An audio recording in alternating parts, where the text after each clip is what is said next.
बचन न जाए, ये झूठा आरोप लगा। अगर हमने 2 वरदान के लिए कहा है, 2 वरदान देने के लिए, तो इस खुशी के सुनहरे अवसर पे तुम 2 के बदले 4 वरदान मांगो।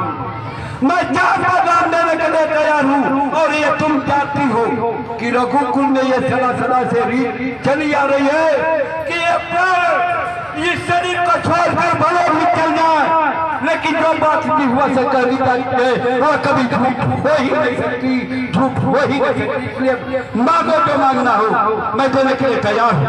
महाराज जी डरता है, हाँ नकली जोश हो जाते हैं समय पर बड़े बड़े खामोश। कुछ क्रोध नहीं, अपमान नहीं करती हूँ, कुछ उपहास नहीं। सच तो है हे राजन, पुरुषों पर से विश्वास नहीं।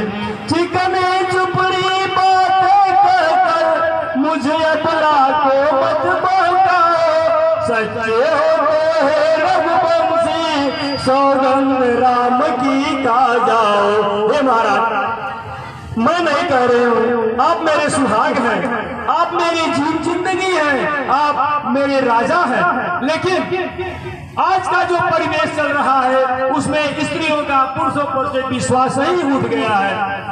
मैं आपके ऊपर विश्वास करती हूँ, लेकिन आप यदि मुझे पर ही देना चाहते हैं तो बार बार क्यों कह रहे हैं कि हमने प्राण जाए पर वचन न जाए। इससे कुछ नहीं होने वाला है।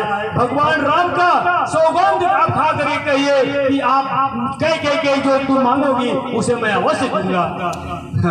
ठीक है, अगर तुम्हें मेरे ऊपर विश्वास नहीं है तो मैं राम की 100 बार सौगंध खा करके कहता हूँ, 100 बार सौगंध खा करके कहता हूँ कि जो भी तुम पर मांगोगी मैं देने के लिए तैयार हूँ। मांगो। महाराज जी ठीक है शपथ महान, अब मुझको विश्वास है पाऊंगी वरदान। महाराज मांगो मांगो। सुनो प्राणपति प्राणनाथ, वो थाती आज मांगती हूँ। कौशल्या नंदन के बदले निज सुत को राज मांगती हूँ। पर जो कि दूसरा है मेरा, वो सुनकर कंपित मत होना। क्षत्रिय नरेश कहलाते हो तो सत से विचलित मत होना। राजा वह राजा नहीं भिखारी हो, कल ही से 14 वर्षों को तपसी बनकर बनवासी हो। सच्चे हो रघुवंशी, तुम मेरे सन्मुख मुंह खोलो। तुम हरिश्चंद्र के कुल के हो, बोलो ये मस्त बोलो। बोलिए महाराज, ये मस्त बोलिए। ये तुमने क्या कर दिया? तुमने तो मेरी फली फूली अयोध्या को उगाड़ कर सागर के बीच बहा दिया। कवनो अवसर का भयऊ करऊ नारी विश्वास, योग सिद्धि फल समयगिनी यज्ञ यज्ञानाश। अरे ये किस अवसर पर ये क्या हो गया? मैं तो स्त्री जाति के ऊपर विश्वास करके ठीक वैसे ही मारा गया जिस तरह किसी योगी को अपनी तपस्या रूपी फल पाने के समय उसको अविद्या नष्ट कर देती है, अविद्या नष्ट कर देती है। अरे कहीं ये क्या?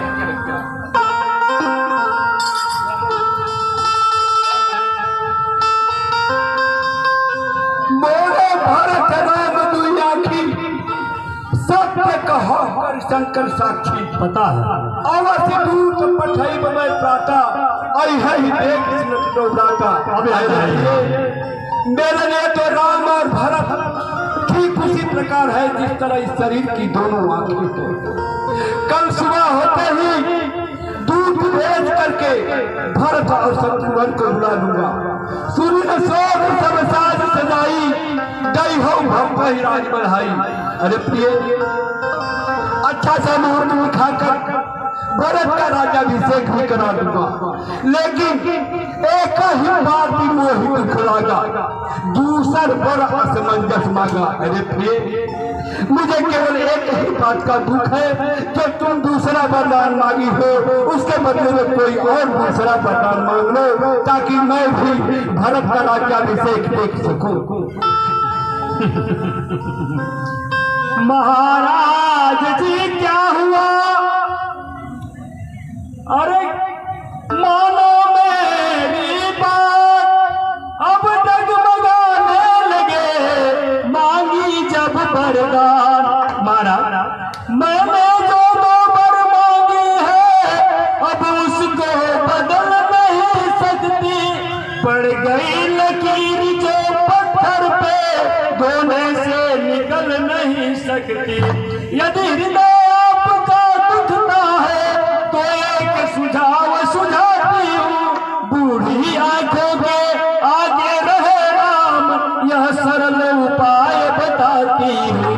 अवधेश बात है घर ही में, कुछ पंचों में अपमान नहीं, अपने मुख से तुम यह कह दो, दूंगा पिछला वरदान नहीं।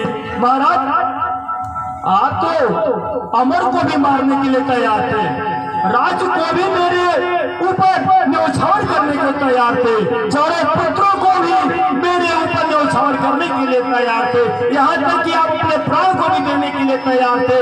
लेकिन क्या हुआ? अब सौगंध राम की खा करके बोले हैं, ऐ गई तुम दो के बदले चार मांगो देने के लिए तैयार हो, लेकिन मैं सिर्फ दो वर मांगे, और दो वर देने में भी आप असमर्थ हैं। यदि असमर्थ है तो अपने मुख से यह कह दीजिए कि ऐ गई जो तुम दूसरा वर मांगे हो, मैं देने में असमर्थ हूँ, मैं नहीं दे सकता हूँ, मैं मानने के तैयार हूँ। महाराज आपका यह अपयश नहीं होगा, यह बात घर ही में है, कुछ पंचों में कोई अपमान नहीं है, अपने मुख से कह तो दीजिए। मणिबिन सर्प किए बरू, नील बिना जलधार, सत्य ही जानो राम बिना, जीवन नहीं हमार। अरे प्रिय, मणि के बिना अगर सर्प दुखित होकर जिंदा रह जाता है तो भले ही रह जाए, पानी के बिना अगर मछली तड़पती हुई जिंदा रह जाती है तो भले ही रह जाए, लेकिन राम के बिना मैं एक पल भी जिंदा नहीं रह सकता हूँ। इसलिए मैं तुम्हें बार बार कह रहा हूँ कि दूसरा वरदान जो तुम मांग रही हो, उसके बदले में कोई और वरदान मांग लो, ताकि मैं भी प्रिया हाथ पर हरे हूँ, मान विचार विवेक यही देखो अब नयन भरी भर राज्याभिषेक। अरे प्रिय, इस हास्यप्रद गुस्से को त्याग कर तुम कोई दूसरा वरदान मांगो, ताकि मैं भी इन बुरी आंखों के सामने भरत का राज्याभिषेक देख सकूं। दूसरा कोई वरदान मांगो, दूसरा कोई वरदान मांगो। राजन, अरे तनु दिया तनया धामु धनु धरनी, सत्य संग कहतन समतरनी। महाराज सत्य पथ पर चलते हुए आपके पूर्वजों ने क्या क्या त्याग किया है, आपको याद है? अरे सत्य पर चलने के लिए यह पुत्र और राज, यह धरती, यह शरीर भी बलिदान करने के लिए आपके पूर्वज तैयार है। चारों वचन की धीरज धरा हूँ, अजम बिलाज करुणा करो। महाराज अरे धैर्य धारण कीजिए, धैर्य धारण कीजिए। महाराज आपको औरतों की भांति रो रहे हैं। अरे छाती पीट पीट करके आपने कहा था कि 4 वरदान दूं, एक भी वरदान देने में असमर्थ है। महाराज दुई की हो समय भुआला, हसद ठठाई फुला बुगाला। ये महाराज क्या यह संभव है कि एक बार आप ठहाका लगा करके हंसे और मुंह को भी फुलाए रखे? अरे महाराज क्या गौरव की भाषा बोल रहे हैं आप? एक तरफ आप धर्म को छोड़ने के लिए भी तैयार नहीं है और दूसरी तरफ दूसरा वर देने के लिए भी तैयार नहीं है। यह दोनों में कोई संभव नहीं है, सिर्फ एक ही संभव है, या तो अपने मुख से ना कहिए या औरतों की भाभी रोइए, रुदन कीजिए। कहो करो कि मैं कोटि उपाया आयहान लागी रावुर माया। ये मारा आप रोइए, गिड़गिड़ाइए या जमीन पर गिर जाइए, कैके के ऊपर कोई प्रभाव नहीं पड़ने वाला है। मुझे मैं आपसे पूछ रही हूं, बलिहारियों से उत्सव के जो देश देश में लेते हो एक पुत्र का राज तिलक, दो बेटे मामा जी के हो। आज मुझे कहते हुए या मेरे आंखों से आंसू आ रहे हैं कि मेरा पुत्र कैके नरेश और राम का राज्याभिषेक हो रहा। क्या आपने मुझसे पूछा था? मैं आपके न्यायप्रियता पर ही उंगली उठा रही हूं। यदि आपके अंदर थोड़ा सा भी न्याय रहा होता तो भरत को भी आप यहाँ बुला। जब मैं यहाँ ठन गई तो आपको भरत का याद आया। राम अरे दुष्ट, मैं समझा कर हार चुका।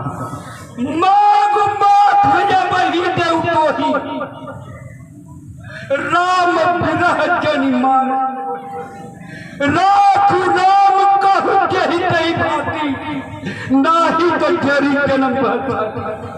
अरे दुष्टा, अगर तू मेरा ये सर मांगो तो मैं अभी काट कर देने के लिए तैयार हूं, लेकिन राम के बिना अग्नि में मत बना। राम को किसी भी प्रकार से इस अयोध्या में रहने दो ताकि मैं भी जिंदा रह सकूं और तुम्हें भी पछतावा अंत में न हो। क्या महाराज, सत्यवादी हर्ष चंद्र जिसमें सतत जान संकट में, जिनके सच्चाई का डंका बजता रहता है मरघट में, दूसरे हुए श्री युद्ध दधीच जो सुयश दान कर देते हैं। इच्छा पर एक कबूतर की खुद मांस तौल देते अपना। तीसरे हुए श्री महाराज जी शिव थे जो नहीं सोचते थे अपना। रक्षा पर एक कबूतर की खुद मांस तौलते थे अपना। मैं आपसे हरिश्चंद्र जैसा मरघट का दासन मांग रहे, मैं आपसे सिर्फ दधीची जैसा हड्डिया मांस न मांग रहे।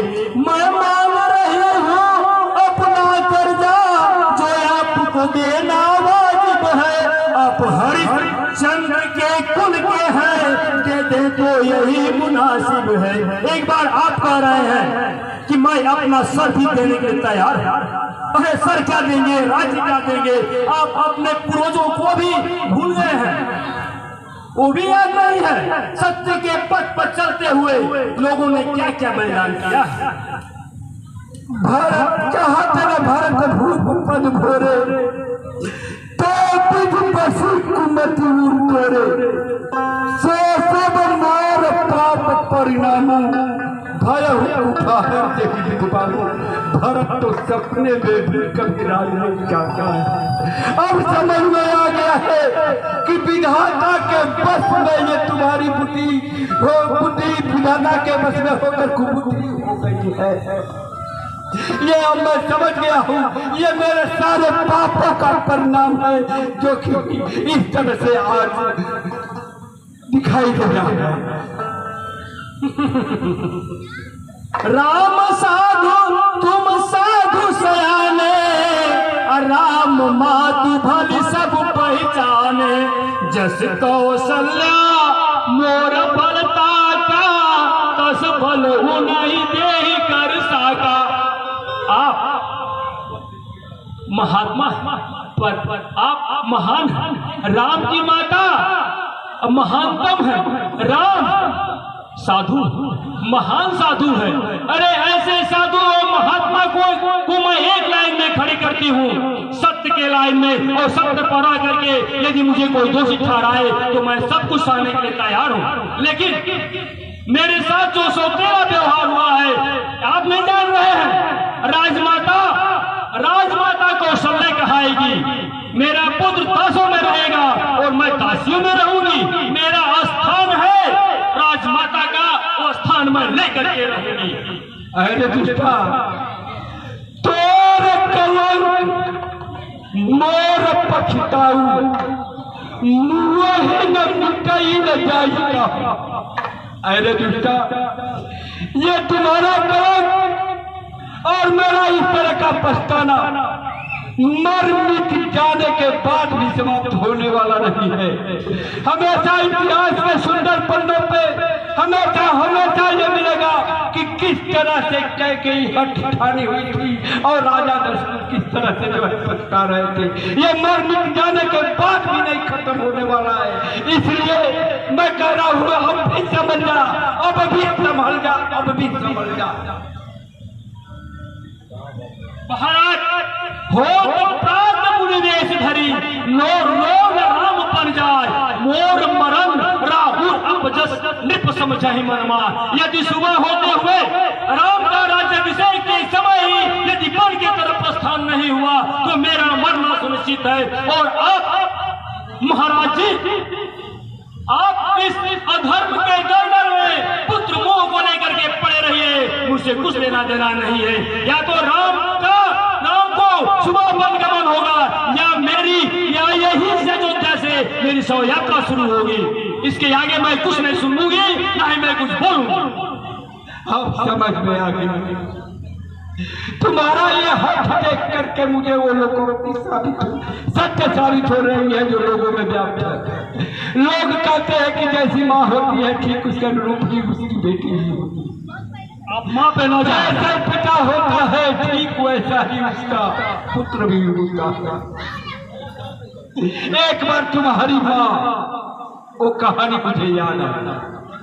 एक बार तुम्हारी माँ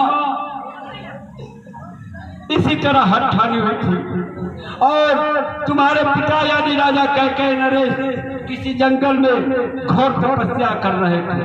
उनके तपस्या पर प्रसन्न होकर श्री ऋषिक मुनि ने उन्हें वरदान दिया कि हे राजन, इस धरातल पे जितने भी जीव हैं सब जीवों की भाषा को तुम समझ जाओगे, लेकिन अगर किसी को बताने की कोशिश करोगे तो ठीक तुम्हारी उसी समय मृत्यु हो जाएगी। राजा ने गुरुदेव को सर नवाकर वापस अपने राज्य महल को आ गए। आकर के राज सैया पे अपने सोए हुए थे। ठीक उसी समय दो युगल पक्षी आपस में कोई बात कर रहे थे। राजा ने पक्षियों की बात को सुनकर, उस समय तुम्हारी माँ भी उस सैया पे लेटी हुई थी, तुम्हारी माँ उस सैया पे लेटी हुई थी और राजा ने पक्षियों की बात को सुनकर हंस दिया। तुम्हारी माँ ने पूछा क्यों हंसी? राजा ने कहा यूं ही कुछ ऐसी बातें दिमाग में आ गई जिसके वजह से हंसी आ गया। तुम्हारी माँ ने कहा नहीं, आप सब सत्य बताइए क्यों हंसे हैं? राजा ने कहा अरे प्रिय, मैं अगर ये बात बता दूंगा तो मेरी मृत्यु होगी। तुम्हारी माँ ने कहा आप मर जाओ या जिंदा रहो, मुझसे उससे कोई सरोकार नहीं है। मैं साफ साफ जानना चाहती हूँ कि आप क्यों हंसे। हंसने का कारण बताइए। अगर ऐसा नहीं बताएंगे तो आपसे मैं न अन्न जल ग्रहण करूंगी और ना ही मैं सैया पे बैठूंगी और ऐसे करते हुए अपने प्राण त्याग दूंगी। तब राजा ने कहा कि ठीक है, कुछ समय दो, मैं जाकर के अभी बताता हूँ। दौड़े हुए ऋषिक मुनि के पास पहुंचे। जब उन्होंने जाकर ऋषिक मुनि से सारा वृत्तांत बताया तो राजा ऋषिक मुनि ने कहा है राजा, जो औरत अपनी पति की बातों का अनादर कर अवहेलना करती है वह अर्धांगिनी कहलाने के योग्य नहीं होती है। जाकर साफ साफ शब्दों में कह दो तुम जिंदा रहो या मर जाओ, खाना खाओ या मत, लेकिन मैं बात तुम्हें हर नहीं खाऊंगा। तो तुम्हारी माँ उस समय जो है फिर संभल गई। उसी का वही कहानी आज याद कर रही है। उसी माँ की बेटी तुम, उसी माँ की बेटी तू मेरे कहीं समझ ले, तू भी हट ठान करके इस तरह से मेरा जान लेने के लिए जुड़ी हुई हो। जब लग जिया कहा कर जोरी, जब लग जिया कहा कर जोरी, तौले जन कछ कहे बहोरी। अब कोई नीक लाग कर सोई, लोचन वोट बैठू गोई। अरे दुष्टा, अब मैं जब तक जिंदा रहा हूँ तब तक कोई दूसरी बात मत करना, और दूर हो जा, मेरी आंखों से दूर हो जा, चली जा, चली जा।